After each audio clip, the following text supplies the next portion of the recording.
지난 영상에서 우리는 만남을 만드는 방법까지 이야기했습니다.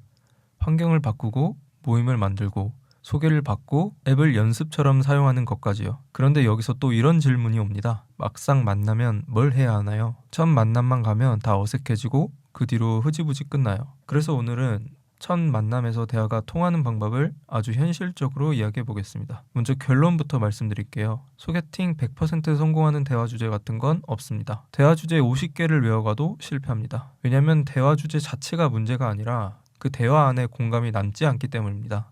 소개팅 초반에 이런 흐름이 자주 나옵니다. 회사 어디세요? 출퇴근 힘들지 않으세요? 주말에 뭐 하세요? 겉으로 보면 대화는 이어지고 있습니다. 질문도 있고 대답도 있고 침묵도 없습니다. 그런데 만남이 끝나고 나면 이런 생각이 남습니다. 이 사람이 어떤 사람인지 잘 모르겠는데 왜 이런 일이 생길까요?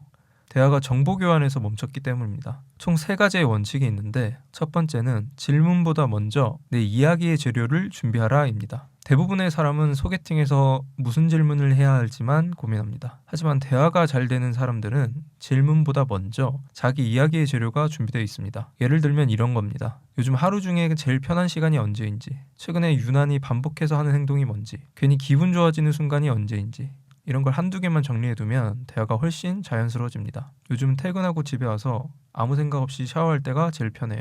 이 한 문장만 던져도 상대는 이렇게 반응할 수 있습니다. 아, 저도 그 시간 좋아해요. 저는 샤워할 때 노래 틀어놓고 하는 게 좋아요. 질문이 질문을 낳는 구조가 아니라 장면이 장면을 부르는 대화가 시작되는 겁니다. 두 번째 원칙은 공통점이 없으면 상대의 세계를 들어가 보자입니다. 소개팅에서 공통점이 없다는 건 같은 출발선에 서 있지 않다는 뜻이지 같이 갈 길이 없다는 뜻은 아닙니다. 소개팅 대화도 똑같습니다. 내 관심사, 내 취향, 내 이야기만 계속 밀어붙이면 상대는 따라갈 수가 없습니다. 그래서 이때 필요한 태도는 같이 가자고 끌고 가는 게 아니라 상대가 편안함을 느끼는 주제를 먼저 확인하는 것입니다. 이렇게 생각하시면 됩니다. 이 사람은 어떤 주제로 말을 할 때 가장 편하게 말을 할까? 예를 들어 상대가 주말마다 부모님을 자주 뵈어요 라고 말했다면 이건 단순한 일정 이야기가 아닙니다. 이때 이렇게 말할 수 있습니다.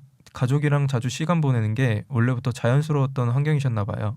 이 말은 가족 이야기를 묻는 것 같지만 사실은 그 사람이 살아온 기준과 익숙함, 즉 세계관을 살짝 들여다보는 질문입니다. 사람은 본인의 이야기에 공감해주는 사람과 이야기할 때 경계가 풀립니다. 아, 이 사람은 나를 분석하려는 게 아니라 나를 알고 싶어 하네. 그 순간부터 대화는 정보를 캐묻는 인터뷰가 아니라 같은 풍경을 함께 바라보는 대화로 바뀝니다. 공통점을 억지로 만들 필요는 없습니다. 먼저 해야 할 건 상대가 보고 있는 세계를 존중하며 알아보는 것입니다. 그게 대화의 출발점입니다. 세 번째 원칙은 MBTI를 물어보지 말고 맞춰보세요. 요즘 소개팅에서는 MBTI 얘기가 자주 나오는데 MBTI 이야기가 나오면 많은 분들이 이렇게 씁니다. MBTI 뭐예요? 아, 저 알 것 같아요. 이 순간 대화는 갑자기 게임처럼 변합니다. 맞히는 사람, 맞춰지는 사람. 그리고 정확하게 맞추지 못한다면 분위기는 편해지기보다 오히려 어색해집니다. 그래서 MBTI를 먼저 물어봐서 사람을 파악하기보다는 대화를 통해 상대방의 성향을 파악하는 것이 더 좋습니다. 누군가는 경험 이야기할 때 편하고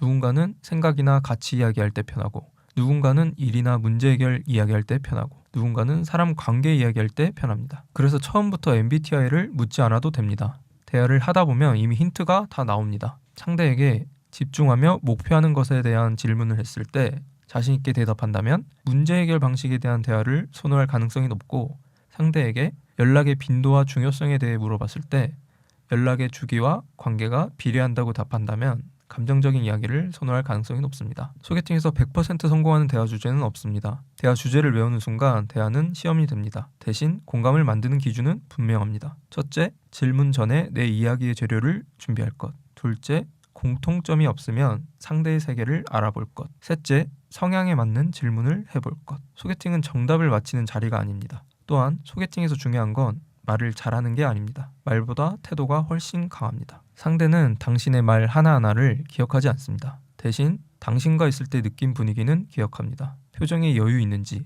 목소리가 편안한지, 시선을 피하지 않는지, 말 사이에 급함은 없는지 이런 것들이 말보다 먼저 신뢰를 만듭니다. 이게 만들어지면 이 사람 편하다, 조금 더 이야기해도 괜찮겠다, 한 번 더 만나도 좋겠다는 생각이 듭니다. 그리고 그 감정이 연락을 이어가게 만들고 관계를 자연스럽게 다음 단계로 데려갑니다. 오늘 영상에서는 첫 만남에서 편한 분위기를 만드는 기준을 이야기했다면 다음 영상에서는 그 분위기를 애프터까지 이어간 뒤 어떻게 관계로 발전시키는지 구체적으로 다뤄보겠습니다. 오늘 영상이 도움이 되셨다면 구독과 좋아요 눌러주시고 다음 편에서 뵙겠습니다.